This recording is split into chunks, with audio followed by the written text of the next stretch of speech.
So what's up, guys? Welcome back to another vlog. Today is a really cool day. Now, on my last vlog, you guys were able to see me go on an appointment. I didn't really get a lot of the appointment. I got some little glimpses here and there, but that appointment turned into a deal. Believe it or not, was really skeptical about it. I mean, super skeptical about it. Didn't really think we could make it happen. We actually turned this thing into a deal, and I'm gonna tell you guys exactly how we did it. Now, if you're new to wholesaling, or maybe you are thinking about wholesaling, or maybe you are wholesaling right now, this whole 30-day challenge thing has been a great way for me to show you guys like what the effort really is to get these deals and how quickly I was able to get this deal. Not saying that you can't do it the way that I'm doing it, but the way that I'm doing it might not work for you, but you might be able to take it as a blueprint. This is my blueprint on how I do this stuff. I do this every single day. This is nothing that I'm experimenting now and deciding, hey, let me try this out. No, I've been doing all this. And I've been in this business now for almost 3 years, and it has been something that changes consistently. This deal came from me cold calling about a few days ago. You guys saw me cold calling in one of my sessions. I had originally talked to her. She said that she was interested in selling. I talked to her for just about 10 minutes or so. Didn't really think that we were going to be able to do anything with it. We ended up following up with her, picking it up under contract,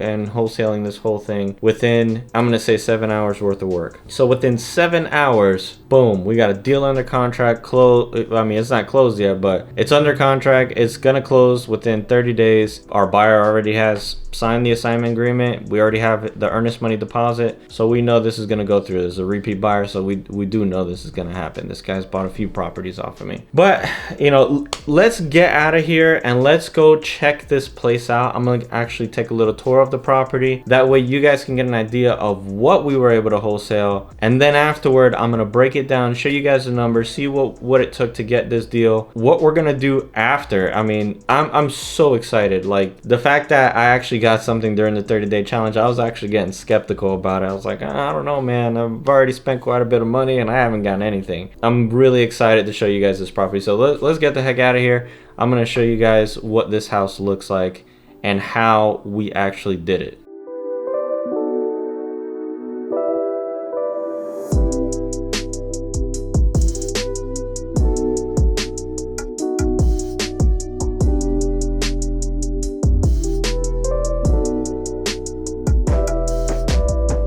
So finally, here we are.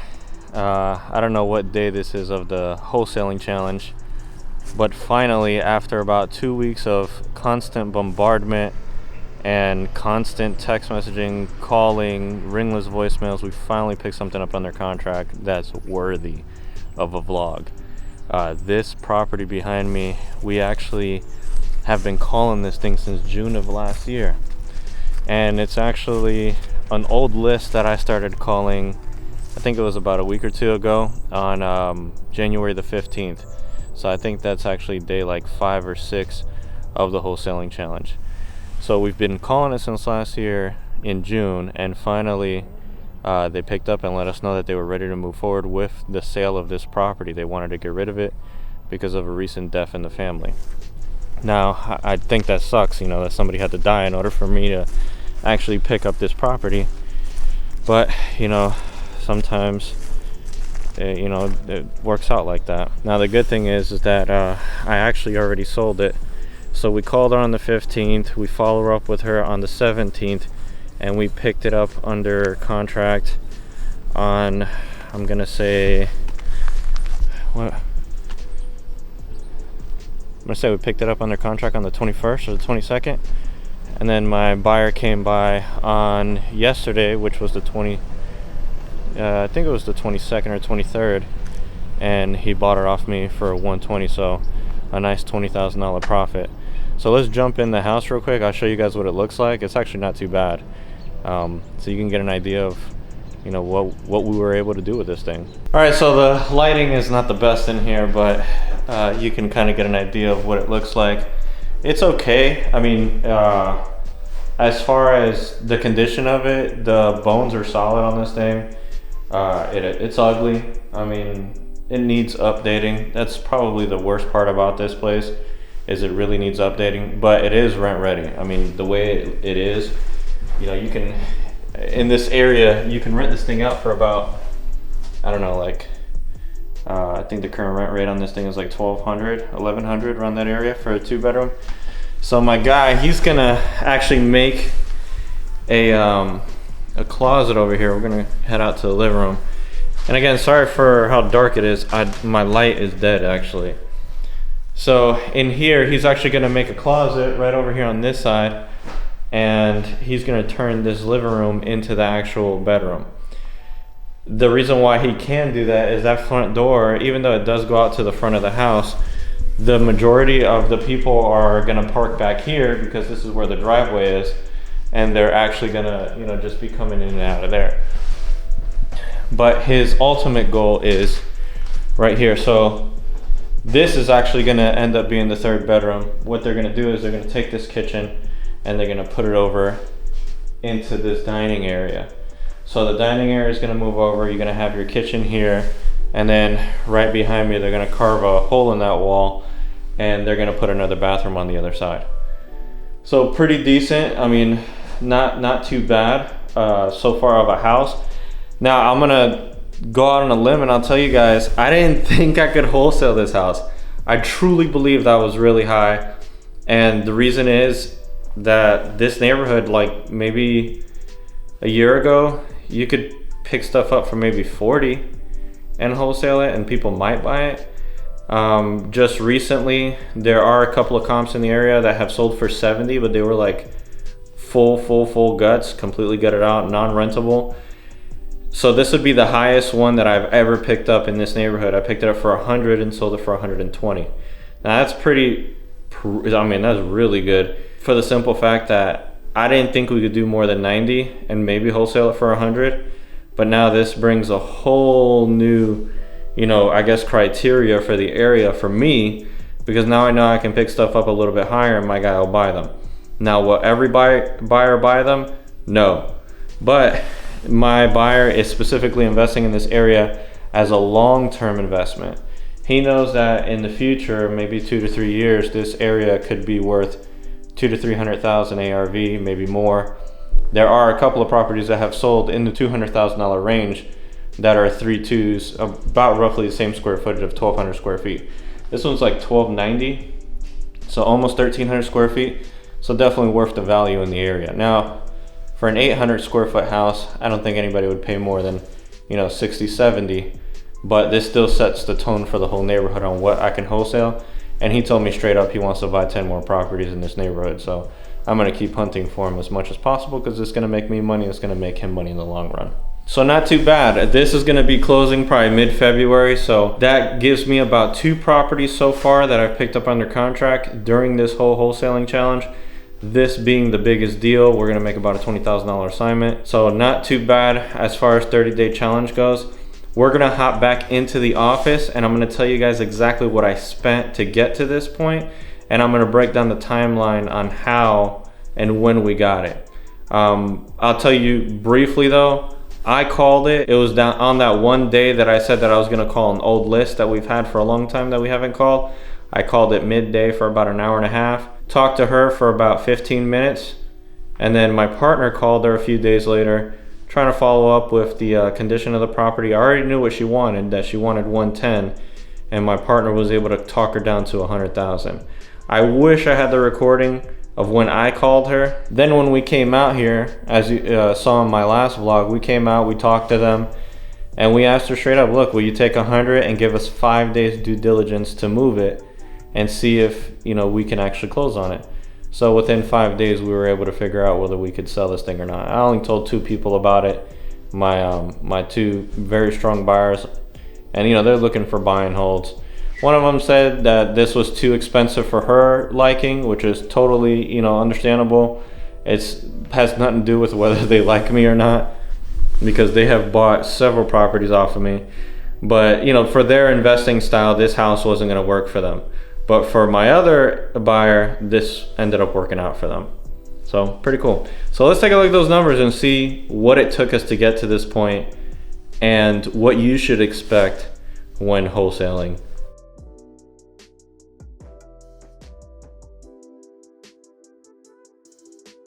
All right, so being here back at home, I got to go over the numbers on what it took for me to get this deal, to lock it up and to assign it and everything in between.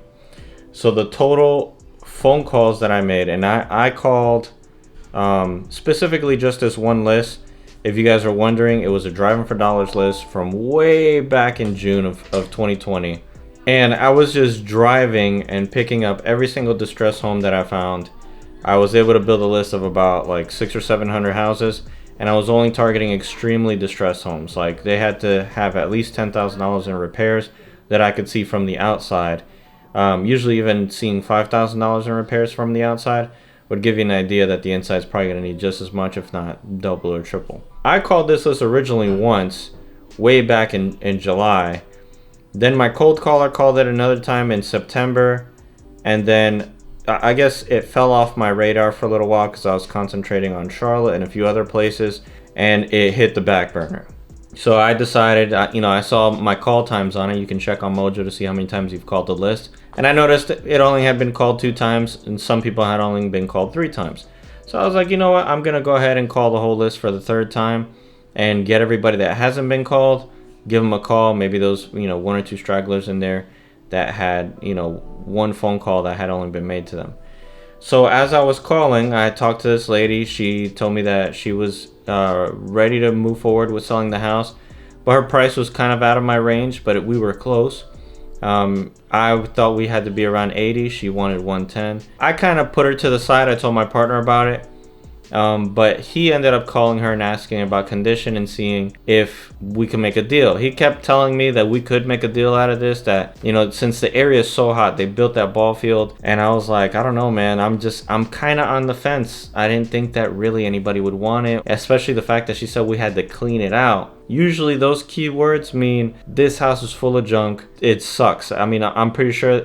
Well, I was thinking at the time that, oh my God, this house must be terrible. But, my partner insisted. I was like, you know what, let's just go out and see it. Went out there, saw that it was in actually really good shape. I was taking I think we both were surprised, because usually when people say we got to clean it out, or it needs a lot of work, it needs 50 times more than what they're saying that it needs. But they were actually pretty straight up with us that, it does need some updating. It did need some cleaning out. They cleaned out the whole house, and we were able to pick it up. Now, my partner was able to negotiate with them, bring it from 110 down to 100. We told her, look, we're going to give you a fast close. If you went with your realtor, which they were about to list it with a realtor, that they were going to spend about $10,000 anyway, because nobody's going to give them the 110 right then and there on the spot. When it hits the MLS, people are always going to try to lowball you at least by a little bit, and then you're gonna have to pay the realtor about $5,000 and wait about a month and a half, because then you're gonna get tire kickers. They're gonna rope it up under contract, can't qualify for a loan, or the house won't qualify for a loan.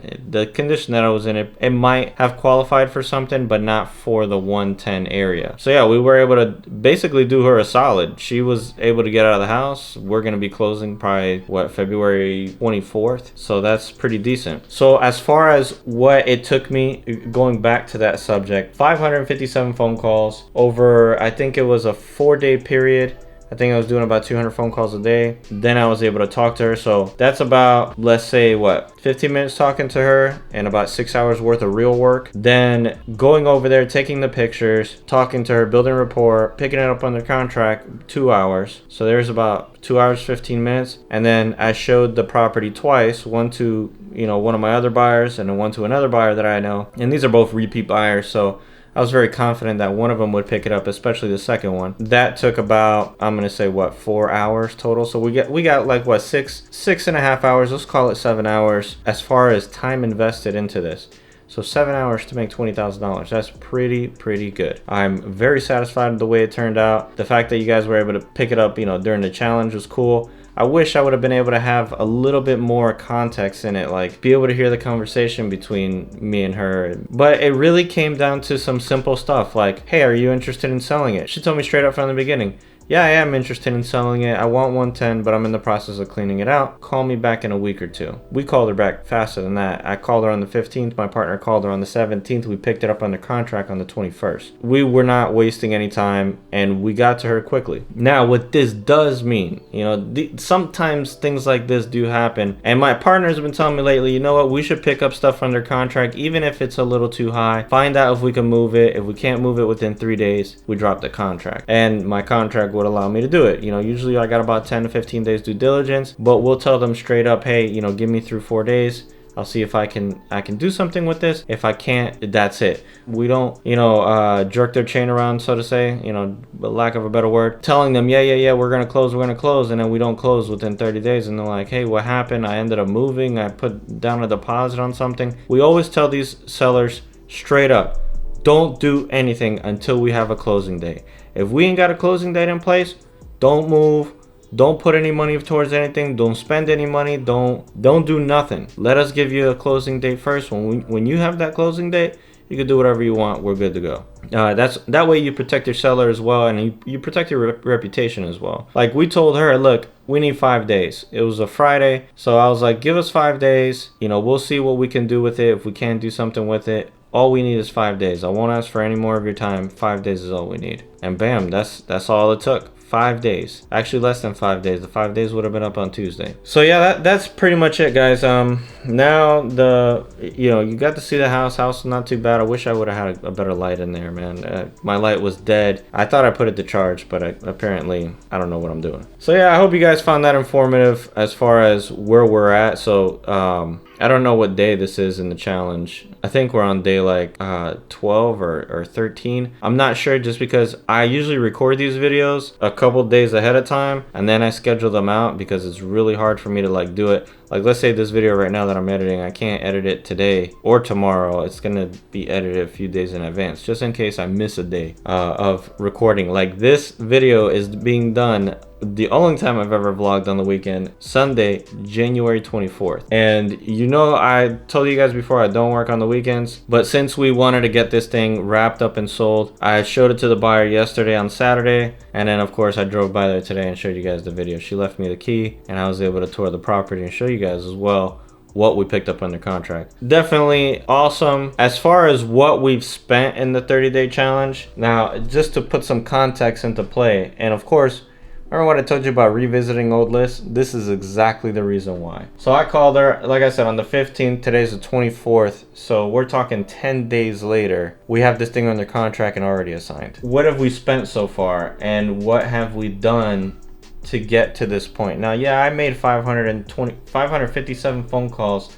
up to that point, up to the 15th. But total, and this is gonna be for all of us. My partner doesn't really cold call, but me and the cold caller, I'll show you guys exactly what we've, holy crap. So we have made 7,607 phone calls up until today. I know I'm not counting the weekends as part of the challenges. Like I said, this is only Monday through Friday. We don't work weekends. I don't work weekends. My partner sometimes works weekends. He just does follow-ups on the weekends. He'll pick a follow-up that he hasn't talked to in a while, and he'll call him on a Saturday or something like that. I will too if I have to, or like today I think I called somebody to get some information about a closing we got going on. But 7,607 phone calls. All right, 7,600. That's a lot of phone calls. I think that's a record.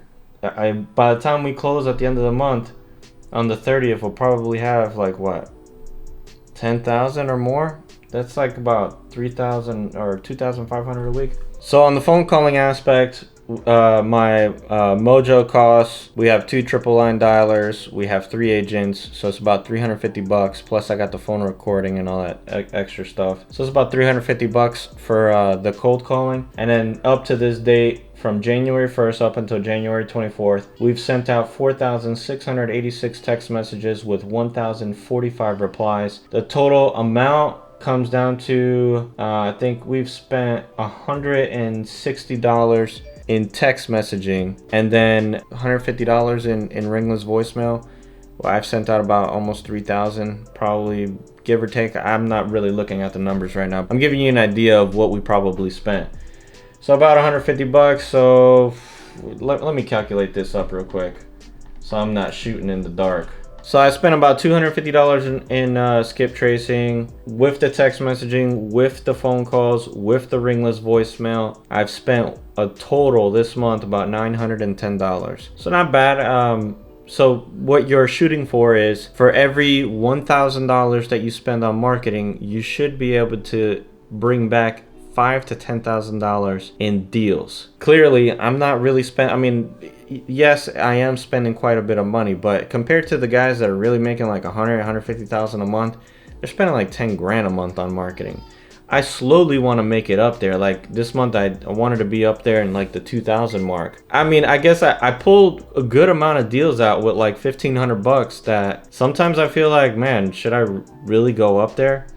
But you know, it is what it is. I am gonna slowly ramp this up more. I'm just trying to find an efficient way on how to deal with all this. We still have a lot of follow-ups that we have to go through. I was doing my taxes yesterday, and so far from June until December, we spent about like $8,000 in marketing. So I know that I want to bring up the volume of what we're spending in marketing and what we have going out in marketing. I want to increase it. Definitely phone calls though is the cheapest, man. Some of my friends that do wholesaling as well, you know, when they tell me what their cost per deal is like $3,000 to $5,000 because they're doing mail, or you know, they have a huge team, and I'm like, dang, $3,000 to $5,000.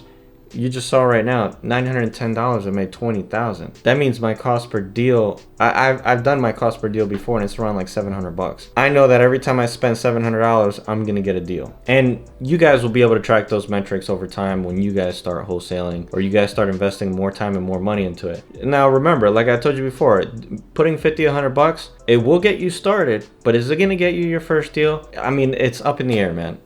You could. You might not, but unless you just keep going, look, I have no guarantees of getting a deal, but I knew that my efforts, where they were going, I was gonna run into a deal sooner or later. And even though this lady, I thought she wasn't a deal at all, you know, we turned out to turn it into a deal. My buyer he really likes the area. Like anything by the ball field, if it's within walking distance, like you could walk there, he'll buy it because of what happened in Charlotte. You know, some areas that were really crummy, guys paid like $120. They overpaid for properties over there. Now they're like worth like $700,000. So he's trying to, you know, I guess gain that appreciation in the next 10 years or so. $910. I actually picked up 2 deals, not one. So I got the little lot that will probably make like $5 grand if we wholesaled it, but we're gonna keep it. And then this house too. So we're talking $25,000 in assignment fees. Not bad for 910 bucks. I'm gonna cut this short, guys. I'm gonna get out of here. It's Sunday, so I'm gonna go to bed. And I appreciate all of you guys watching, you know. Hope you guys have a great day, and I'll see you guys on the next vlog.